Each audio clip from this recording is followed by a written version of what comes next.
Hello everyone, आप सभी का स्वागत है आज हमारे फिर लाइव सेशन में जो हम ऑल्टरनेट फ्राइडेज मिलते हैं। इस फ्राइडे आपको मैं सेशन रिकॉर्ड करके भेज रही हूँ। अगला सेशन जो हम लेंगे नेक्स्ट फ्राइडे को लेंगे वो हमारा लाइव रहेगा।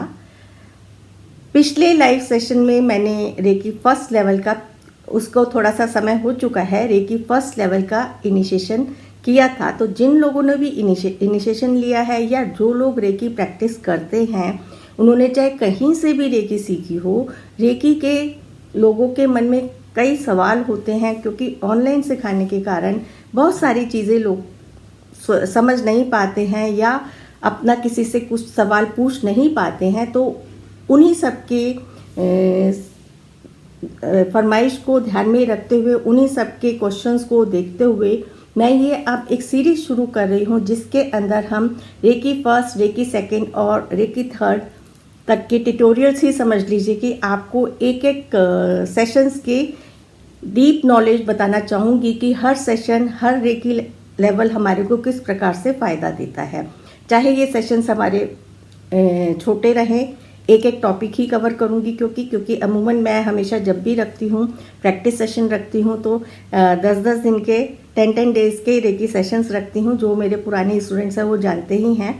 और प्रैक्टिस में हम लोग सबको ही कॉल करते हैं, चाहे कहीं से भी रेकी सीखी है आप लोग ज्वाइन कर सकते हैं। तो इसके माध्यम से मैं आप सब तक पहुंचा रही हूँ रेकी की बारे में जो लोगों के कुछ मिथ्स हैं, कुछ डाउट्स रहते हैं, उनके बहुत सवाल क्वेश्चंस होते हैं। जब डाउट्स ही क्लियर नहीं होंगे तो आप जो भी कुछ करेंगे उससे आपको लाभ नहीं होगा। तो उन्हीं को ध्यान में रखते हुए मैं आपके समक्ष रेकी के विषय में बात कर रही हूँ, जो रेकी के थोड़े से ऐसे सवाल जिसका हम सभी लोग जानना चाहते हैं। क्योंकि रेकी पद्धति एक ऐसी चीज़ है, यदि कोई हमको कहे कि भी रेकी क्या चीज़ है ज़रा दिखाइए, क्योंकि ये दिखाने की चीज़ तो है नहीं, ये एक महसूस करने की ही चीज़ है। तो मैं doctor Sindhu Gupta, reiki grand master, मैंने 94-95 में रेकी प्रथम डिग्री सीखी थी। और देखिए वो दिन है और आज का दिन है कि मैंने अल्टरनेटिव थेरेपी से रिलेटेड जितने भी कोर्सेज हैं किए और उनको बहुत लगन से, श्रद्धा से सबके द्वारा उपचार करती हूँ, सिखाती हूँ। और हमारी पूरी टीम भी है होलिस्टिक हीलिंग कोर्स की, जिसमें हमारे हीलर्स भी डिस्टेंस हीलिंग भी करते हैं और क्लासेस भी हम लोग डिफरेंट सब्जेक्ट्स पे लेते रहते हैं। क्योंकि ये पद्धतियाँ इतनी सरल हैं, सिंपल हैं, कोई भी इनको सीख के अपना भविष्य अच्छा कर सकता है। और रेकी क्या है, अब हम बहुत ज़्यादा और डिस्कशन पे समय ना वेस्ट करते हुए आपको आगे डिस्कस कर रही हूँ कि रेकी क्या है। रेकी एक सर्वव्यापी प्राणवायु ऊर्जा है जो सब जगह विद्यमान है। महात्मा बुद्ध ने आत्मज्ञान के जरिए ये ऊर्जा, ये शक्ति प्राप्त की थी जब वो उन्होंने साधना की। तो रेकी एक तरह से साधना ही मानेंगे, चाहे आप कहीं से भी सीखें, जब तक आप इसकी रेगुलर प्रैक्टिस नहीं करेंगे, इसकी साधना नहीं करेंगे, आपको जो डिज़ायर्ड रिजल्ट्स है वो नहीं मिलेंगे। रेकी आपको अंतर्मुखी बनाती है, आत्मज्ञान की तरफ लेके जाती है, सेल्फ रियलाइजेशन की तरफ जाती है। अब रेकी सीखने के लिए क्या हमें किसी दक्षता की आवश्यकता है? बिल्कुल नहीं। इसको छोटा बच्चा भी सीख सकता है। हम ज़्यादातर 10 साल से ऊपर के बच्चों को रेकी रिकमेंड कर देते हैं कि वो सीख के अपनी हीलिंग स्वयं कर सकते हैं और दूसरों की भी हीलिंग कर सकते हैं। बहुत छोटे बच्चों को रेकी जनरली सिखाना नहीं सिखाते क्योंकि उनको जो क्रिया हम करवाना चाहेंगे वो उनको समझ भी नहीं आएगी। और बाकी तो एक अपनी पर्सनल चॉइस होती है कि इसको कौन सीखना चाहता है और कौन नहीं सीखना चाहता है। तो रेकी एक प्राणवायु ऊर्जा है जो ब्रह्मांड में मौजूद है और हम सबको सिर्फ उससे कनेक्ट होना है। प्राणवायु ऊर्जा जो हम पूरे ब्रह्मांड में मौजूद है, हमारे चारों तरफ हमारे एनवायरनमेंट में है, सिर्फ उससे आपको अपना कनेक्शन बनाना है। आपके जो हमारे अपर चक्रास जो होते हैं, ऊपर के जो चक्रास होते हैं, उनको जागृत किया जाता है रेकी प्रथम डिग्री के अट्यूनमेंट के बाद, शक्तिपात के बाद। ये शक्तिपात आपका कोई रेकी गुरु ही कर सकता है जिसने रेकी मास्टरशिप का प्रशिक्षण पूरी तरह से लिया हो, क्योंकि इसकी पूरी एक विधि है। अब इसका नाम रेकी क्यों पड़ा? क्योंकि ये reiki is a Japanese word. Master Usui जो जापान के गुरु थे, उन्होंने इंडिया आके ही यहाँ से बौद्ध सूत्र ले जाने के बाद जो साधना की और उसके बाद इस पद्धति को इतना सरल तरीके से बना दिया कि आज हम सब आपको सिखा पा रहे हैं। और अमूमन आज बहुत लोग इस पद्धति को मानते हैं, प्रैक्टिस कर रहे हैं, सिखा रहे हैं। ज्ञान देखिए, जो भी ज्ञान दे वो गुरु है। और जब पूरी श्रद्धा के साथ, क्योंकि रेकी की सिर्फ एक ही शर्त है कि आपने पूरे विश्वास के साथ करनी है और ईश्वर को, गुरुओं को याद करके करनी है और रेगुलरली करनी है। आप जब रेगुलर करते जाएंगे तो कहते हैं ना कि अंतर्मन आपका अपने आप ही बदलता चला जाएगा। आपके अंदर एक सेल्फ रियलाइजेशन की प्रक्रिया होगी जो आपको, आपके अंदर जो ऐसी चीज़ें हैं जिससे आप अपने को छुटकारा पाना चाहते हैं, उनसे आप छूट जाएंगे। कैसे होगा? इसलिए मैं हमेशा सबको यही बोलती हूँ कि रेकी कीजिए, बिल्कुल दिमाग बाहर निकाल के कीजिए, कुछ नहीं सोचना। सिर्फ जो रेकी की हम आपको प्रार्थना बताते हैं, हैंड्स रब करके, आवाहन करके, रेकी का सभी गुरुओं को याद करके, जो हमारे रेकी के हैंड पोजीशंस होते हैं, आपको उनको करते चले जाना है। तो रेकी प्रथम डिग्री के अंदर जो होता है, रेकी प्रथम डिग्री में आपको जो बताया जाता है वो सिर्फ यही बताया जाता है कि आपने शरीर के 24 अंगों पर अपने हाथ कप शेप में रखने हैं शक्तिपात के बाद। वो पूरी क्रिया मैं आगे आने वाले आपकी कड़ियों में ज़रूर पूरा करूँगी। सेल्फ हीलिंग कैसे करेंगे, तो अभी हम सिर्फ रेकी के बारे में समझ रहे हैं कि रेकी हर कोई कर सकता है, छोटा बच्चा कर सकता है। इसके लिए किसी एजुकेशन की या किसी क्वालिफिकेशन की ज़रूरत नहीं है, बस भाव होना चाहिए सीखने का और अपने को ठीक करने का। और ज़रूरी नहीं है कि आप बीमार होने पर ही इसको सीखें, आप इसको कभी भी सीख सकते हैं, क्योंकि रेकी आपके अंदर जो हिडन क्वालिटीज़ हैं, देखिए हर इंसान में कुछ ना कुछ प्रतिभा छुपी हुई होती है। तो जब आप रेकी में आ जाते हैं, आप अमूमन हम बहुत सारे लोगों से आप सुनेंगे, यदि हम अपने एक्सपीरियंस अपने स्टूडेंट्स के भी लेते हैं तो वो बताएंगे आपको कि किस प्रकार से रेकी ने उनका जीवन बदलाव कर दिया, जिसका जीता जागता उदाहरण मैं अपने आप को स्वयं भी मानती हूँ कि रेकी में आने के बाद मेरा जीवन बहुत परिवर्तित हुआ। और पूरा समय अब तो ये लगता है एक पैशन है, मतलब करना, सिखाना, रेगुलर करना बहुत अच्छा लगता है, क्योंकि इससे एक आत्मसंतुष्टि है। हम लोग हेल्दी तो रहते ही हैं, स्वस्थ रहते हैं, बट और साथ साथ मन इतना हर समय प्रसन्न रहता है कि किसी की तरफ ये नहीं जाता कि सामने वाला क्यों क्या कर रहा है, वो ऐसा क्यों कर रहा है। सब अपने स्वभाव के हिसाब से काम करते हैं। तो बस जब हमारे अंदर यही रूपांतरण आ गया कि सब अपने स्वभाव के हिसाब से काम कर रहे हैं, मैं सबको जो जैसा है वैसे ही एक्सेप्ट करता हूँ, तो हमारा तो जीवन वैसे ही सरल हो जाएगा और हम हमेशा सकारात्मक चीज़ों को फोकस करते हैं। क्योंकि यूनिवर्स के नियम को जब हम मानने लगते हैं और यूनिवर्सल लॉज को जब हम समझते हैं, तो यूनिवर्स के लॉ जो है, जैसा सोचोगे वैसा ही आपको मिलने वाला है। तो और फोकस, सोचना और फोकस, आपका डीप फोकस किस चीज़ के ऊपर है, हम देखिए वही चीज़ को पाते हैं जिसके ऊपर हम गहराई से मनन करते हैं। आप सब जानते हैं टॉपर कौन बच्चे होते हैं?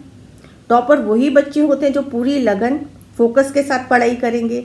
जो आधे अधूरे मन से पढ़ाई करेंगे, फोकस करके नहीं करेंगे, वो टॉपर्स तो नहीं हो सकते ना। तो ये ग्रेड्स हैं। तो जो जितनी श्रद्धा से, विश्वास के साथ जो भी क्रिया सिखाई जाती है करेंगे, रेगुलरली करेंगे, तो ज़रूर फायदे होते हैं। हाँ, लेकिन हम लोग थेरेपिस्ट हैं, हम लोग कभी भी किसी को किसी भी प्रकार की मेडिसिन्स लेने के लिए मना नहीं करते। अगर आप दवाइयाँ ले रहे हैं, अपनी दवाइयाँ आप लेते रहिए और अपना रेकी के द्वारा उपचार करते रहिए। जैसे जैसे आप उपचार करेंगे, आपके सोच में परिवर्तन आएगा, आपके खान पान में परिवर्तन आएगा और आप अपने आप को हेल्दी महसूस करना शुरू कर देंगे। और जब आप डॉक्टर से कंसल्ट करेंगे, अपना हाल बताएंगे, तब डॉक्टर ही आपकी दवाइयों को कम करेगा। तो जब यदि कोई स्वस्थ इंसान रेकी रेगुलरली करता है तो उसको दवाइयों की ज़रूरत ही नहीं पड़ेगी। और कोई यदि बीमार मनुष्य अपनी हीलिंग कर रहा है, जो बीमार है वो अपनी हीलिंग कर रहे हैं, तो उनको थोड़ा समय लगेगा, दवाइयाँ लेते रहेंगे और थोड़े टाइम के बाद उनकी धीरे धीरे दवाइयाँ कम होंगी और हो सकता है उनकी छूट भी जाए। हमारे देश में सबसे पहले हमारे देश में क्या सभी अमूमन एक गोली खा के अपने सर दर्द को ठीक करना ज़्यादा अच्छा समझते हैं बनस्पत अपने को रिलैक्स करके, प्राणायाम करके या रेकी शक्ति के द्वारा आवाहन करके, अपना ऑरा क्लीन करके अपने आप को, वो कहते हैं इतना हमारे पास समय नहीं है, एक गोली खाएंगे और हम ठीक हो जाएंगे। ये तो हर एक की अपनी अपनी सोच है। लेकिन हम सब जानते हैं कि जब हम ज़रूरत से ज़्यादा दवाइयाँ खाते हैं तो क्या होता है, हमारे बॉडी के इंटरनल ऑर्गन जवाब देना शुरू कर देते हैं। आपका लीवर खराब होता है, किडनी खराब होती है।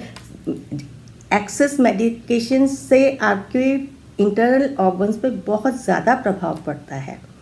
तो जब हम लोगों को ये चीज़ें धीरे धीरे समझ आने लग गई हैं और हम समझते हैं इन चीज़ों को, और ज़्यादातर लोग ऑल्टरनेटिव थेरेपीज़ में अपना इलाज कराने के लिए तब आते हैं जब उनको लगता है, या डॉक्टर्स भी हाथ खड़ा कर देते हैं कि भाई अब आपका कुछ नहीं हो सकता। तब उनको लगता है कि चलिए हम अब इसे भी ट्राई करते हैं। तो जब वो ट्राई करते हैं, जब हमारा शरीर का क्षय इतना हो चुका, हमारा शरीर इतना जीर्ण हो चुका, तो आप ये सोचिए कि उसको ठीक होने में कितना समय लगेगा। 1 महीना हीलिंग के पश्चात ही पूछते हैं कि क्या हम कब तक ठीक हो जाएंगे। तो एक के स्वाभाविक ही है, आप अपने आप से पूछ के देखें, जो बीमारी हमारे भीतर सालों से चल रही है तो क्या वो 1 महीने में या 2 महीने में ठीक हो सकती है। इसलिए हमारा हमेशा यही सुझाव रहता है कि पूरा, अगर किसी को क्रॉनिक डिजीज़ हो गई है तो पूरा परिवार सीखे रेकी और मरीज़ स्वयं भी सीखे और फिर अपनी सेल्फ हीलिंग करे, तो देखेंगे कि उनको धीरे धीरे आराम आना शुरू होगा। लेकिन हम किसी भी चीज़ को, या इवन कोई भी किसी भी चीज़ के लिए ना प्रिस्क्राइब करते हैं, ना हम ये बोलते हैं कि 100% आप ठीक हो जाएंगे। आप करते रहेंगे तो आपको आराम आना शुरू हो जाएगा। आएगा नहीं आएगा, ये जितनी आपकी चीज़ों में परिवर्तन होगा, आपकी सोच में, आपके खान पान में और कनेक्शन। देखिए, करने वाला कौन? हम सिर्फ एक मीडिएटर बन के काम करते हैं। हम सिर्फ अपने आप को यूनिवर्सल एनर्जीज के साथ कनेक्ट करते हैं। और रेकी ऊर्जा अपने आप में ही इतनी समझदार है कि जिसके शरीर में जहाँ पे जितनी ऊर्जा जानी चाहिए वहाँ उतनी ऊर्जा जाएगी, और जहाँ जिस अंग को ऊर्जा की ज़रूरत नहीं है वहाँ ऊर्जा नहीं जाएगी। तो किसी, यदि जो रेकी चैनल्स हैं, आई थिंक जितने लोग भी देख रहे हैं, मैं ज़रूर चाहूँगी कि आप कमेंट बॉक्स में ज़रूर लिखें कि आपको रेकी करने के पश्चात कैसा लगता है। आपको रेकी करने के बाद एकदम से अच्छा फील होता है, you feel relaxed, you feel happy. आपको लगता है ना कि थोड़ी देर के लिए तो हम बहुत रिलैक्स हो गए। चूँकि हम फिर अपनी दुनियादारी और स्ट्रेस लेवल में फिर घुस जाते हैं, तो फिर हमारे अंदर वो स्ट्रेस लेवल भर जाता है। इसलिए जैसे हम कहते हैं कि अगर रोज़ रोटी खाना अपने शरीर को ऊर्जा, ईंधन देना ज़रूरी है, उसी प्रकार से रेकी भी रेगुलर बेस पे आप करेंगे तो रेकी आपको एक शक्ति ही तो दे रही है, आपकी ऊर्जा को बढ़ा रही है, आपके आभा मंडल ऑरा को बढ़ा रही है। जब आपका आभा मंडल ही स्ट्रॉन्ग होगा, आपकी इम्यूनिटी ही स्ट्रॉन्ग होगी, तो आप बीमार जल्दी पड़ेंगे ही नहीं। हम सर्कमस्टांसेस को हमेशा दोष देते हैं, मैं बीमार क्यों पड़ गई, अरे बरसात बहुत हो गई, सर्दी हो रही है इसलिए बीमार पड़ गई, मैं फलाने को देखने गया था, उसे वायरल हो रखा था, उससे ही मेरे को इन्फेक्शन हो गया। जब हम इस प्रकार की बातें सोचते हैं, अरे मेरी इम्यूनिटी वीक है तभी तो मैं बीमार पड़ी, मेरे को गुस्सा क्यों आया, मेरी सहन शक्ति कम है इसीलिए मेरे को गुस्सा आया, सामने वाला मेरे को थोड़ी गुस्सा दिला रहा है। वो तो मेरा स्वभाव, मैं अपने स्वभाव के कारण ही अपने जीवन में सुख या दुख इकट्ठा करती हूँ। जो हम कहते हैं ना कि मैं सुखी हूँ अपनी सोच से, दुखी हूँ अपनी सोच से। जैसा मैं सोच रही हूँ, आप अपने थॉट्स को परिवर्तित कीजिए, चाहे कुछ भी है, थॉट्स परिवर्तित करेंगे तो देखेंगे कि आपके जो बॉडी में, जो हमारे मस्तिष्क में, जो हमारे ब्रेन सेल्स काम कर रहे होते हैं, जो हमारी एंडोक्राइन ग्लैंड्स काम कर रही होती हैं, जो सिक्रेशन कर रही होती हैं, आप हमेशा नोटिस करें। यदि आप बहुत एंगर में हैं, बहुत गुस्से में हैं, थोड़ा सा आप जरा शांत मन से अपने टंग का जांच करके देखें, अपनी ज़बान की जांच करके देखें, आपको अपने ज़बान पे अजीब सा टेस्ट पता चलेगा। तो हर इमोशन आपके शरीर में कुछ ना कुछ स्लाइवा बनाता है। वही स्लाइवा हमारे को या तो बीमार करता है, डिप्रेशन देता है, अलग अलग बीमारियां देता है। देखिए, हमारे हर एक इंसान की प्रकृति, हर एक इंसान का शरीर अलग अलग प्रकृति का बना हुआ है। वात पित्त कफ, जो 3 हमारे आयुर्वेदिक हमारी प्रकृतियां हैं, और पंच तत्वों से हमारा सबका शरीर बना है। तो हर एक के शरीर में जब तक ये तत्व बैलेंस रहते हैं, इंसान स्वस्थ रहता है। और जैसे ही ये हमारे इम्बैलेंस होना शुरू हो जाते हैं, वैसे ही हम बीमार पड़ना शुरू हो जाते हैं। तो इन तत्वों को बैलेंस करना ही हमारा इस ऑल्टरनेटिव थेरेपी रेकी के द्वारा हमारा मकसद होता है कि हम अपने शरीर में जितने भी हमारे पंच तत्व हैं उनको बैलेंस कर सकें। तो ये तो हुआ हमारा रेकी का एक मैं तो कहूँगी, मेरे को तो इसके बारे में डिस्कस करने में इतना आनंद आता है, जैसे खो ही जाती हूँ और घंटों इसके ऊपर मैं बात कर सकती हूँ। क्योंकि हमारे को सेशन और आगे बढ़ाना है, ताकि आप लोग भी इसको सुन के ज़्यादा बोर ना हो सकता है जो लोग इतना इंटरेस्ट नहीं लेते उनको लगे ये क्या बोरिंग सी बातें हो रही हैं, बट नहीं। यदि आप इसको बहुत ध्यान से और बार बार इस वीडियो को भी सुनेंगे तो आपको समझ आएगा कि रेकी ऊर्जा हमारे में कैसे बदलाव करती है। ये सिर्फ सभी के, क्योंकि जो क्वेश्चंस आते हैं, क्वेरीज आती हैं, उसी हिसाब से मैं पूरी ही सीरीज़ चलाऊंगी। इसके अंदर आपको एक एक चीज़ पे डिस्कशन रहेगा। ये हमारा डिस्कशन रहा है रेकी के ऊपर, कि रेकी शक्ति के द्वारा, रेकी ऊर्जा के द्वारा, जो हमारी अपनी ही शक्ति है, कहीं हमने बाहर से लेनी ही नहीं है। ईश्वर ने हमारे को बहुत शक्तियाँ दे के भेजा है। हमारे कहते हैं ना कि हमारे पीछे ही हमारे बहुत सारे, जैसे हम दुर्गा के रूप को इमेजिन करते हैं, वैसे ही हमारे सबके अनेकों रूप हैं। तो उन रूपों से सिर्फ हमारे को रेकी अवगत कराती है, और उचित समय पे हमारे को अपने किस रूप का कितनी क्षमता में, कितने प्रपोर्शन में इस्तेमाल करना है, वो आपको जब एक चीज़ समझ आ जाती है जीवन में, तो आप एक, जैसे कहते हैं ना, पानी की तरह अपना जीवन जीते हैं, कि पानी कैसा जहाँ जिस जगह जाएगा वो वैसी ही शेप लेता चला जाएगा। तो ये है हमारी रेकी। रेकी के जितने गुणगान कर ले हम कम हैं, और मास्टर उसी को हम इतना, मैं क्या, हमारे सब जितने भी रेकी प्रेमी हैं, मास्टर उसी को इतना धन्यवाद करते हैं कि उन्होंने इस परंपरा को इतना सरल बना दिया, रेकी ऊर्जा को सिखाना, कि कोई भी एक आम गृहिणी, आम इंसान, कोई भी इसमें दक्षता हासिल करके किसी को भी इसे सिखा सकता है। लेकिन रेकी एक साधना है, जब तक आप साधना करके ऊपर नहीं चढ़ेंगे, और रेकी आप किसी से भी सीखिए, चाहे मेरे द्वारा या किसी भी मास्टर से सीखिए, जितनी लगन से आप करेंगे उतना ही आपको फ़ायदा होने वाला है। रेकी हम लोग सब अलग अलग मास्टर से सीखते हैं। मैंने भी बहुत मास्टर से सीखा है, विलियम ली रैंग, विलियम हॉ से भी सीखा है। हमारे गुरु जो इंडिया में हैं, doctor NK Sharma, doctor Savita Sharma, उनसे सीखा है।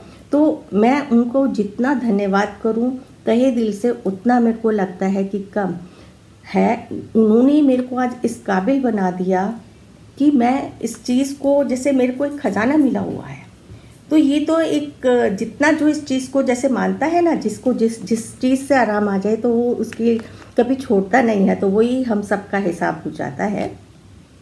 तो मास्टर उसुई ने इसकी साधना के बाद जब रेकी सबको सिखाना शुरू कर दिया, ये तो मैंने आपको रेकी के बारे में ही बताया अभी।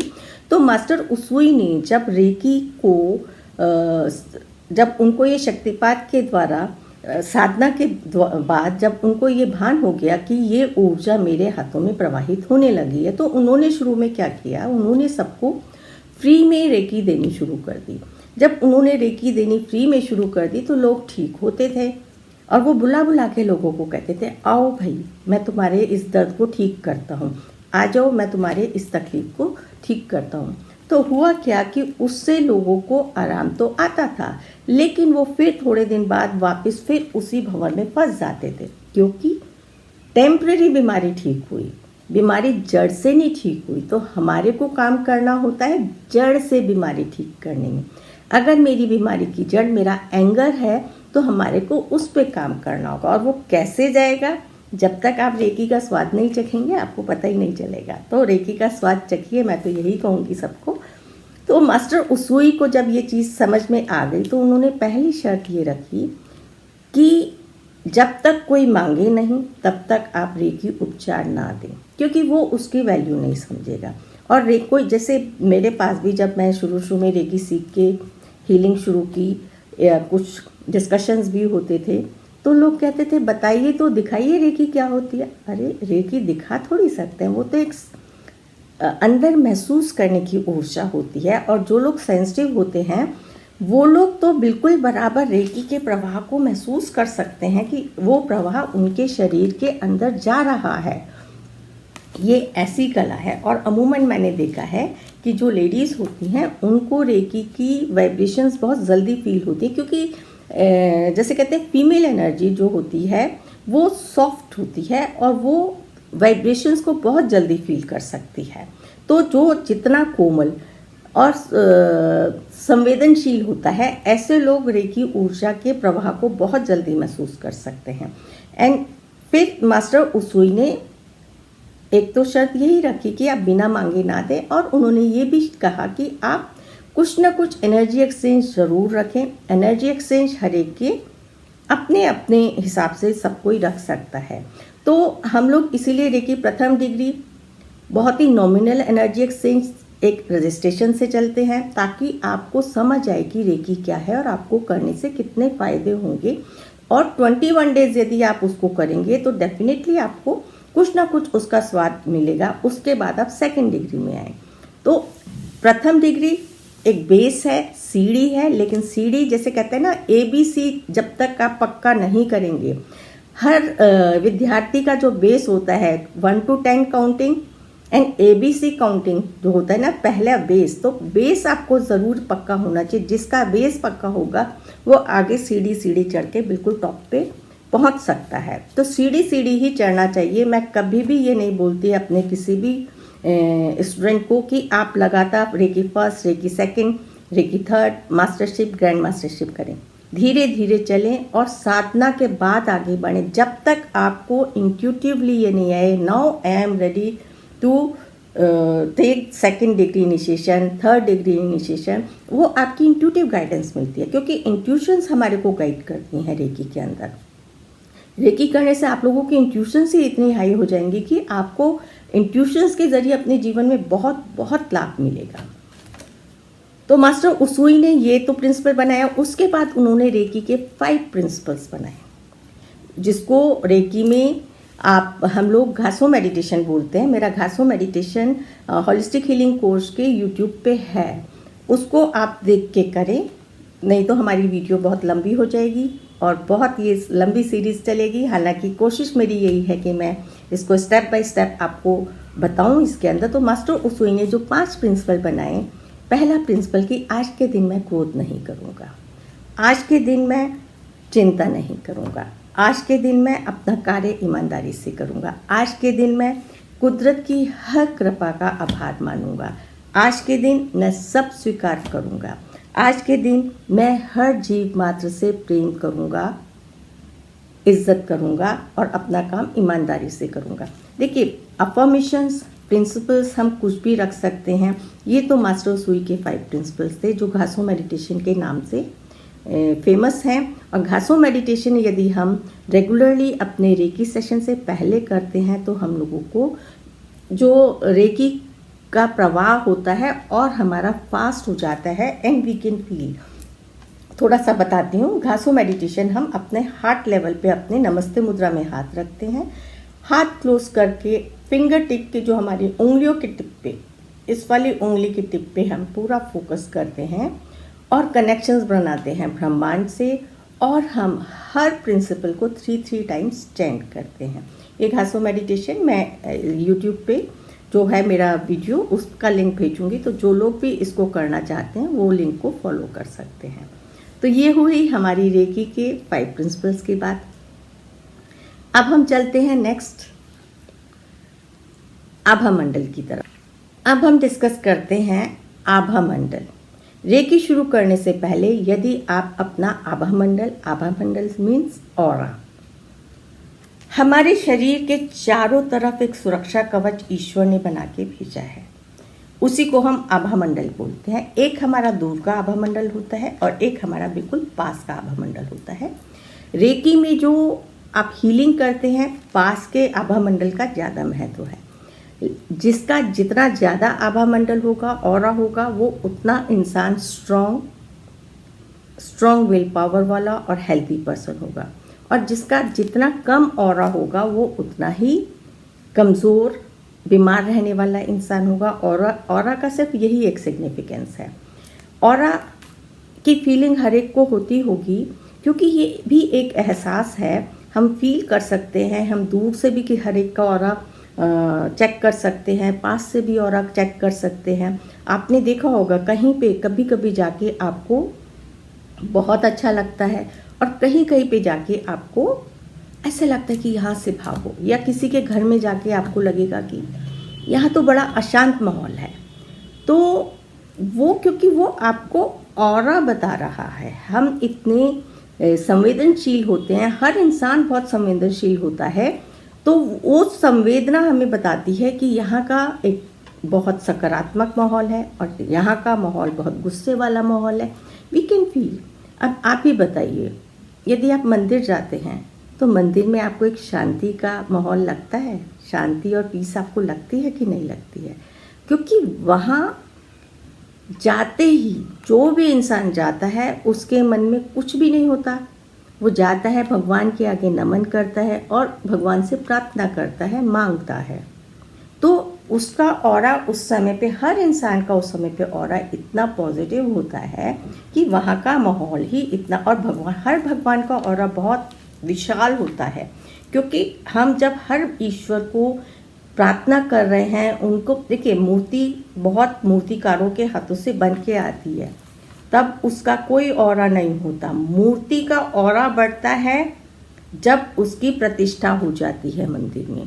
प्रतिष्ठा के बाद ही वो मूर्ति ऊर्जावान हो जाती है। आप बताएं, झंडे वाला मंदिर पे, आपके हनुमान जी के मंदिर पे, जो फेमस मंदिर हैं, कहीं के भी कितनी कितनी लाइनें लगती हैं लोगों को दर्शन करने के लिए। विश्वास और ऑरा और लोगों की मन्नतें भी पूरी होती हैं, क्योंकि वो इतनी श्रद्धा, इतना विश्वास और एनर्जीज हैं। हम तो सिर्फ यहाँ पे एनर्जी की बात कर रहे हैं। शक्ति कोई भी किसी भी रूप में किसी का भी काम करे, तो जब हम खुद स्वयं शक्ति का अवतार है, ऊर्जा हमारे भी भीतर है, तो क्यों नहीं हम लोग भी अपनी इस ऊर्जा को एनहांस करें और अपने भले के लिए तो काम करें ही करें, औरों के भले के लिए भी काम करें। हमने सबने देखा होगा, जो यदि क्लियरेंट फोटोग्राफी से तो आप लोग सब ऑरा देख सकते हैं। साइंस आजकल बहुत मॉडर्न हो चुकी है और आप लोग समझ सकते हैं, देख सकते हैं अपने ऑरा को भी। तो आभा मंडल, हमारे भगवानों के जो पीछे प्रकाश नज़र आ रहा होता है, वो हर इंसान के पीछे एक प्रकाश होता है। हाँ, किसी का प्रकाश कम, किसी का प्रकाश ज़्यादा, और प्रकाश हमारा घटता बढ़ता रहता है हमारे विचारों के साथ साथ। यदि आप बीमार हैं तो उस समय पे आपका ऑरा कम होगा, और यदि आप स्वस्थ हैं तो आपका ऑरा बहुत अच्छा होगा। और आप तभी देखेंगे जो लोग बहुत ही कन्विक्शन के साथ बात करते हैं, स्ट्रॉन्ग पर्सनैलिटी होते हैं, उन लोगों का आभा मंडल अच्छा होता है। और रेकी में हम पूरा 7 चक्रास को हील करते हैं, और हर चक्र हमारे लिए एक पूरे शरीर के हर किसी ना किसी ऑर्गन से और किसी ना किसी इमोशन से अटैच्ड है। तो जब आप आगे आगे के क्लास में आप समझेंगे कि हम अपने हर चक्र को कैसे ठीक करके अपने उस विचार को भी ठीक कर सकते हैं और उस शरीर के उन ऑर्गन्स को भी ठीक कर सकते हैं। तो कोई ना कोई विचार, कोई ना कोई ऑर्गन हमारे सातों चक्रों से अटैच्ड होता है। वो आगे की हमारे आने वाली कक्षाओं में होगा, जो भी हमारे लेसन्स चलेंगे अभी। तो ये तो अभी आपका फर्स्ट लेसन ही है, जिसके अंदर रेकी का एक बेस बना रही हूँ, आपके अंदर वो जागृति कर रही हूँ कि आप सबका मन में ये ललक उठ जाए कि आप रेकी प्रथम डिग्री तो ज़रूर सीखेंगे ही सीखेंगे। और ये वीडियो देखने के बाद यदि आप लोग इच्छुक हैं रेकी प्रथम डिग्री सीखने के, तो हमारे हेल्पलाइन नंबर पे ज़रूर कांटेक्ट करें, मेरे से कांटेक्ट कर सकते हैं, क्योंकि मैं अप्रैल फर्स्ट वीक में रेकी प्रथम डिग्री और सेकंड डिग्री का सेशन रखूंगी, जिसमें हमारे नए स्टूडेंट्स, पुराने स्टूडेंट्स सभी आ सकते हैं। वो आप हमारे से कांटेक्ट करके अपना रजिस्ट्रेशन करा सकते हैं। और अप्रैल मंथ में मेरा है शेड्यूल रेकी प्रथम डिग्री और सेकंड डिग्री का पूरी क्लास लेने का। बाकी हम सीक्वेंस वाइज मैं आप लोगों को ये सेशंस ले रही हूँ, ताकि क्लास करने के बाद आपके पास सुनने के लिए हो कि रेकी आपको कैसे करनी है, आप सुन के कर सकते हैं। वैसे भी मेरे यूट्यूब पे रेकी के ऊपर बहुत वीडियोस हैं, रेकी की सेल्फ हीलिंग, ऑरा क्लीनिंग, चक्रा हीलिंग, सेकंड डिग्री के सिंबल्स, तो वो आप देख सकते हैं। तो ऑरा जो एक नॉर्मल पर्सन का जो ऑरा होगा वो 10 से 15 फीट तक का होता है, नॉर्मल पर्सन का एक जो होता है एवरेज। जो हेल्दी पर्सन है, जिसका अच्छा ब्रेनी पर्सन है, उसका 15 से 30 फीट, 15 to 30 फीट तक का ऑरा हो सकता है। और जो लोग मेडिटेशन करते हैं उन लोगों का ऑरा 30 फीट से भी आगे हो सकता है। हमारे जितने भी ऋषि मुनि महात्मा हुए, उनका ऑरा तो समझिए कि 300 मीटर तक की दूरी पे होता है। एक गांव से दूसरे गांव में वो पहुंचे भी नहीं होते हैं, पक्षियों के चहचहाने से पता चल जाता था कि कोई संत पुरुष, संत महात्मा, कोई ऐसी आत्मा इस गांव में प्रवेश करने वाली है। पुरानी कहानियों में आप लोगों ने ज़रूर सुना भी होगा। तो ये है हमारा, यहाँ तक का ही मैं विराम दूंगी अपने इस सेशन को, क्योंकि सेशन बहुत लंबा हो जाएगा। अभी तक मैंने आपसे डिस्कस किया रेकी क्या है, रेकी क्यों करना चाहिए, और रेकी से रिलेटेड जो मिथ्स हैं कि रेकी कौन सीख सकता है, कौन नहीं सीख सकता, और हाँ कुछ और रेकी के जो बारे में कि रेकी हम दिन में, रात में कभी भी कर सकते हैं, किसी भी टाइम कर सकते हैं। ज़रूरी नहीं है कि हम नहा के ही करें, ये आपकी अपनी अपनी हर एक की इच्छा है। सुबह करें, शाम करें, दोपहर में करें, लेकिन हाँ थोड़ा सा रिलैक्स माहौल हो आप तब करें। जब आप ट्यून्ड हो जाते हैं तब तो आप कभी भी कहीं पे भी बैठ के कर सकते हैं। हम ट्रैवल कर रहे हैं, अगर हम गाड़ी ड्राइव नहीं कर रहे हैं तो हम आराम से बैठ के हीलिंग कर सकते हैं अपने हैंड पोजीशंस को रखते हुए। रेकी में हम क्रिस्टल्स भी यूज़ करते हैं।